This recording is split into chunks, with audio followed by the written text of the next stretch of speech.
You're listening to a brand new episode of the 06010 ESPN Communications podcast. I'm Alex Feuz, and we are joined by Chris Carlin, host of Carlin versus Joe, and he will be anchoring our ESPN NFL draft coverage 2 weeks from today. Chris, thanks so much for joining us on the podcast today. Walk us through, where did your love for radio originate? You know, Alex, it originated, I think, for me the way it did for everybody else, and that was, in the car. When I was in high school, I worked for a drugstore delivering, packages to different people's houses, and would drive around all day listening to sports radio and absolutely loving it, listening to WFAN in New York and Mike and the Mad Dog, and absolutely just engrossed in all of the conversations. And I think that's where it came from, but I never even really considered it for a career until I went to college. I was thinking I was going to be a lawyer in college, but, I kind of fell into it haphazardly, so to speak, and fell in love with it. And once I realized that you had to work to be a lawyer, I wasn't interested in it anymore. So this fortunately worked out pretty well for me. At what point did you know you were going to make it in this business? Oh, that's a great question. I don't know. I don't know. I mean, I think that, when I'm in college and I sent out 100 resumes, no exaggeration, as I am graduating, and I did not get one interview out of it. It was stressful, to say the least. I ended up getting an internship at WFAN and working there part-time following that, and then getting to produce the Mike and the Mad Dog show when I was 24. That's probably when I felt like things were headed in a really good direction. But as far as being on the air, certainly not until well into my 30s.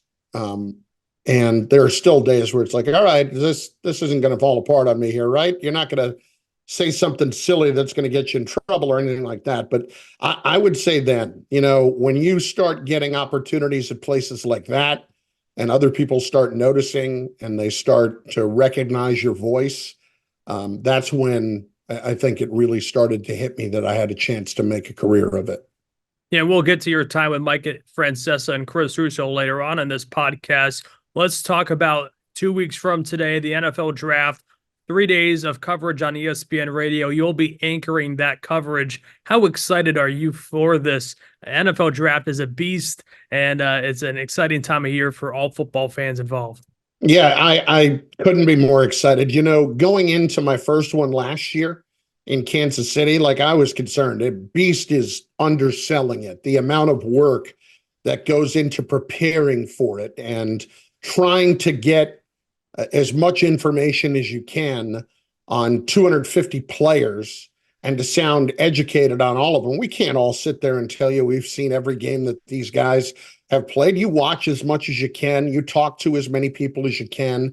I think that's where I have benefited the most, of talking to friends I have made over the course of my career who have ended up in positions as assistant coaches and coaches around college and the NFL, guys who have ended up as scouts in pro personnel departments.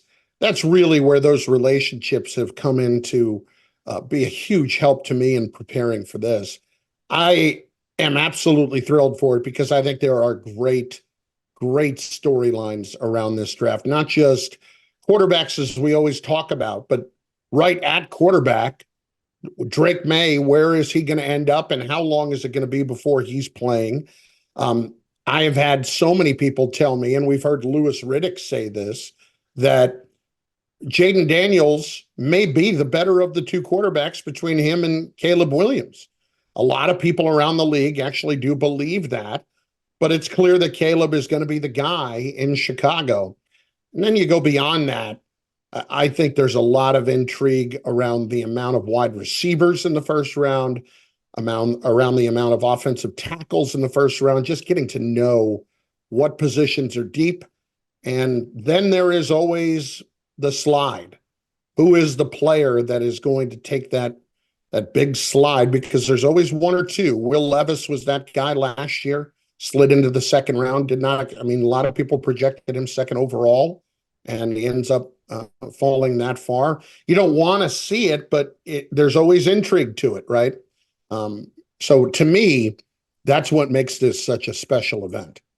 You said last year was your first year doing the anchor of the NFL draft on ESPN Radio. This is your second year now. What are you looking forward to most now that you kind of can expect, have some expectations from last year? Well, working with Mike Tannenbaum and Chris Canty, who I've worked with extensively before, and Ian Fitzsimmons and Jordan Reed, like, this is a great group of guys, first of all. Like, guys I loved hanging out with last year. Mike and I knew each other well, and got to know each other even better just about, personal things by hanging out. Chris and I getting a chance to hang out more personally as opposed to professionally. Ian Fitzsimmons is a riot. He is hysterical and knows every inside story about all of these guys. Like, I started calling him during the draft last year the mayor of college football, because that's what it feels like. And then Jordan Reed is unbelievably prepared on all of these guys. It's a fun group. Our producer, Rob Kelly and Pete Saccone, do an amazing job to make sure that we have got all the storylines covered and really make it work. So I think the thing for me is really just getting to spend time with those guys in this professional setting and have real discussions about what's happening in the draft, real debates about what's happening in the draft in real time. Like, to me, there's nothing better than live broadcasts. Now we'll switch gears. You mentioned Mike and the Mad Dog, and you were a producer of that show for many years. What did you learn most from Mike Francesa and Chris Russo? Man, I mean, I don't know that there's one thing. I mean, just, I would say, looking back, people always felt like Chris was the really passionate one and the crazier one, and Mike was the more knowledgeable one. But I would put Mike's passion up there with anyone, and I would put Chris's knowledge up there with anyone. The guy's an encyclopedia when it comes to sports. So I think more than anything, the thing that I learned was, while we are, getting into it, having lively debates, all of that kind of stuff, we also are not splitting the atom here. We are not doing the real work. We are in the sandbox of life, and we should be able to go and have fun doing that. And I remember all of the times we just had amazing laughs along the way, and just the things I learned from them were more about preparation, more about looking for the nuance of a story where there are angles of something that people haven't particularly considered. We can all have the obvious opinions on the obvious stories that come out, but I think what I learned the most was to look beyond that. If there's a story that's reported and it's according to sources, not just looking at that, who does this benefit? Looking at that, trying to figure out where does it go when you're looking at who might be leaking that story, who really benefits the most from that kind of thing. Really more of a critical thinking that I learned from the two of them. I think that's the most important trait that I picked up from them. And now, obviously, you're a host of your own show, Carlin versus Joe, afternoons from 12 p.m. to 3 p.m. Eastern time on ESPN Radio. What is it like working with Joe Fortenbaugh every single day? Never know what's coming. It's great. It's great. He loves to keep me on edge. He loves to throw me off a little bit, and I love being thrown off. Joe is a highly energetic, organized guy. And he's obviously one of the faces of ESPN Bet and ESPN's gambling sector, and does an amazing job with that, along with Tyler Fulgham and Aaron Dolan. But I think what comes to mind with Joe, loves to have fun, understands that for me, like, one of the tenets I've always lived by in my career. If you let me be an idiot, we're going to be just fine. Because my personality is kind of a goofy one, but I will want to get in and give you strong, definitive takes on things that are thoughtful. And Joe makes me think. I think that's one of the great things that he brings. He really challenges me to be better at my job. A guy, as I said, highly organized. Man, when it comes to an efficiency of time, like that's what Joe is all about. Joe is, let's go win the day by getting as much accomplished as we can, and at the same time not forget that we're having fun doing what we're doing. Do you remember the first time you met Joe?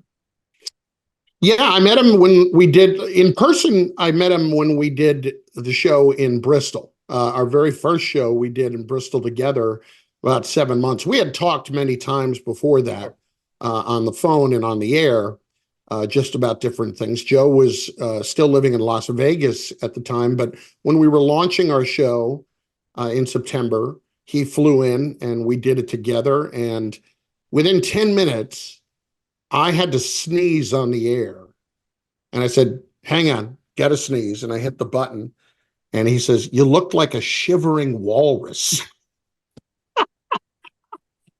And for Joe to have that comfortability to know that he could go right at me and I'm not going to be offended. I'm somebody that it's very difficult to offend because I'm usually the first person to line up to make fun of myself. Like right away, I knew we were going to get along and be in a really good situation.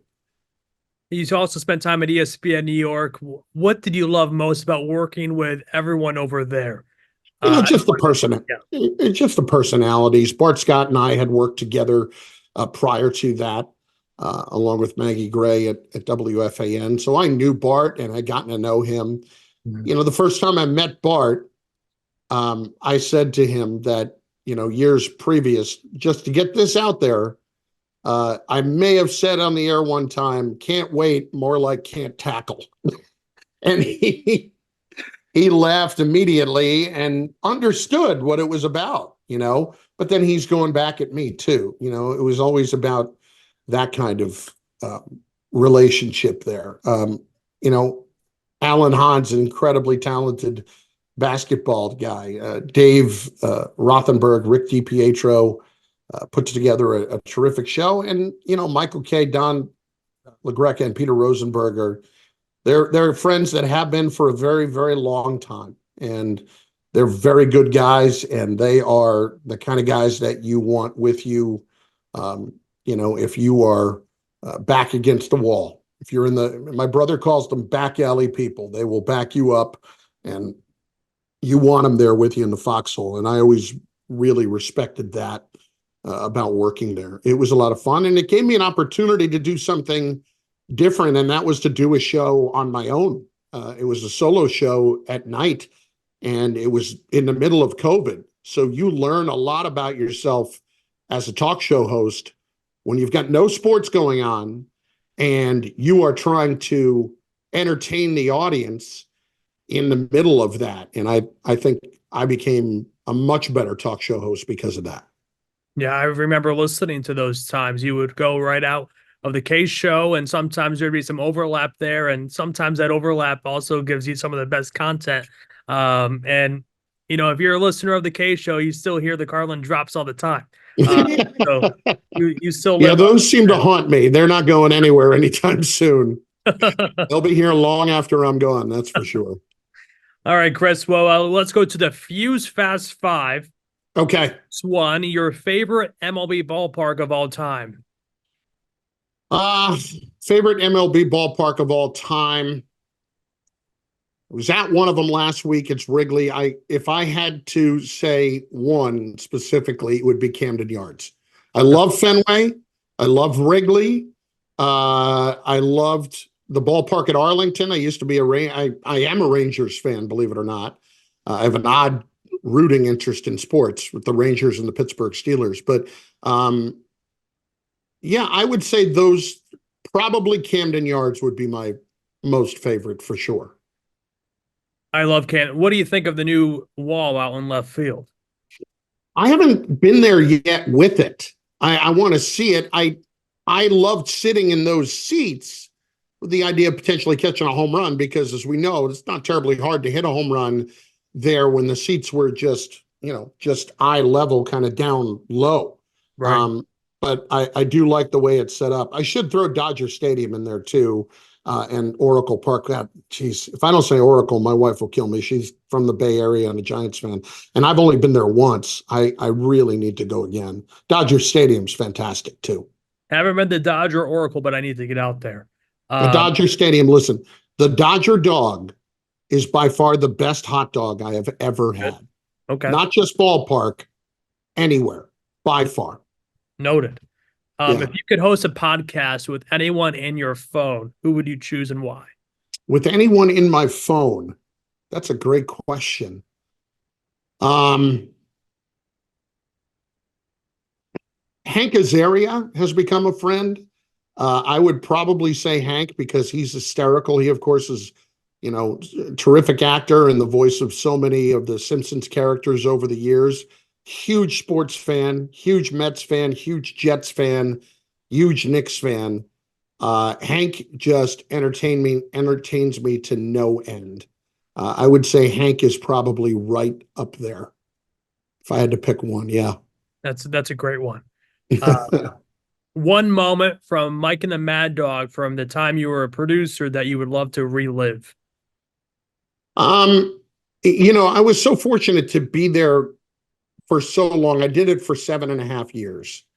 And I think the biggest thing for me was to be there and to be able to experience some of the great events, going to Super Bowls, going to NBA finals, going to Stanley Cup finals. But I will tell you one quick story that to me just kind of is emblematic of who they were together.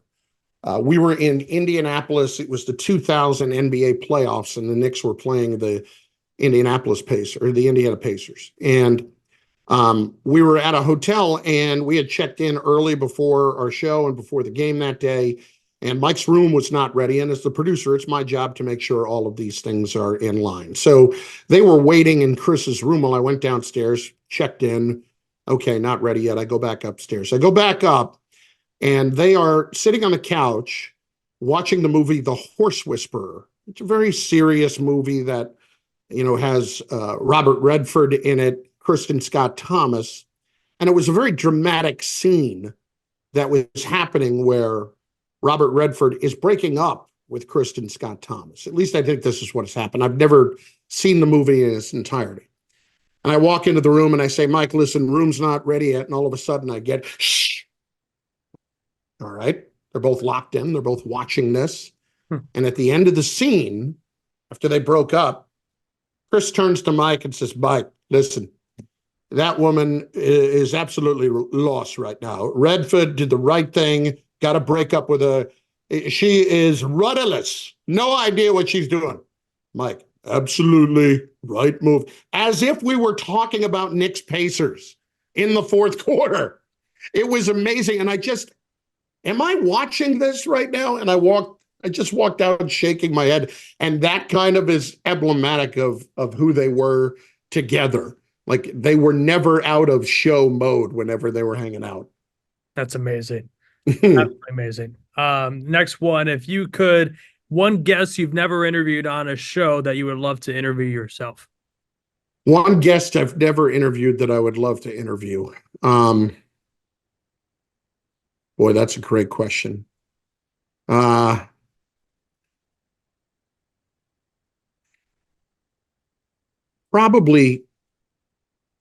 Tom Brady. And I was never a Tom Brady fan. But there are so many things that I want to know about how he got to where he got. And I just got done, again, not a Patriots fan at all, but a sports fan in every way. And I just got done watching the 10-part series on Apple TV about the dynasty, and it just left me with more questions than answers. With Brady, I've been told by somebody that was high up in the league a few years back that even during Deflategate, if Tom had just come out at his press conference and said, you know what, The guys with the equipment, they know that I want the ball at the lowest legal level when it's wet, when it's cold out there. If that dipped below the numbers that were legal, that's on me. That's my fault completely. Tom would have been fined $25,000 and that would have been over with. Would not have been a big thing at all. And instead, it turned into this unholy nightmare for him all the way around. There are just so many things about the Patriots over those 20 years and about him over his career that I would want to ask. I mean, anybody can ask about Jordan or Tiger or guys like that. I think I would really want to interview him. And the other guy is Jack Nicklaus, because one of the great sports moments I've ever seen is Jack Nicklaus in 1986. I was a kid at Augusta at 46 years old, coming back and winning the Masters, ironically, considering this is that week. Still one of the great, I would say a top 3 sports moment that I've witnessed watching live. It was an incredible, incredible finish to that. And the last one for the Fast Five. What is the best month out of the year for sports talk radio? Best month out of the year for sports talk radio, I would say it is probably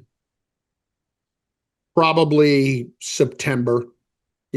September going into October, you've got the NFL in full season and full gear. You've got college football rolling.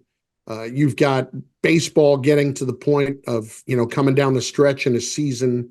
I think it's probably September because football is everything. You get into October and November and you get some of the basketball and hockey involved too, and you can make that argument. I would say just getting it going in September is probably the best. By the way, if it's the Feuz Fast Five, I've turned it into like the Feuz, just complete monologue for the last 35 minutes. So I apologize for that if it's supposed to be fast. Well, the note is you can take as much time as you want to answer them. So you've given great answers to all 5 of them. So appreciate that. Chris, the last question I have for you is, where can people follow you on social media and listen to Carlin versus Joe every single weekday? Well, we're on ESPN Radio from 12 to 3 p.m. Eastern time every single weekday, Sirius XM Channel 80, on your smart speakers by just saying play ESPN Radio. And you can also catch the video of our show on the ESPN app every day. You can listen there as well. On social media, on X, I'm at Chris Carlin, and on TikTok and on Instagram, I'm at that guy Carlin. By all means, join us. And it's at Carlin versus Joe on X as well for our show, Twitter. Thanks so much for your time today, Chris. It was a blast. I appreciate you joining the podcast. Alex, thanks so much for having me. I appreciate it.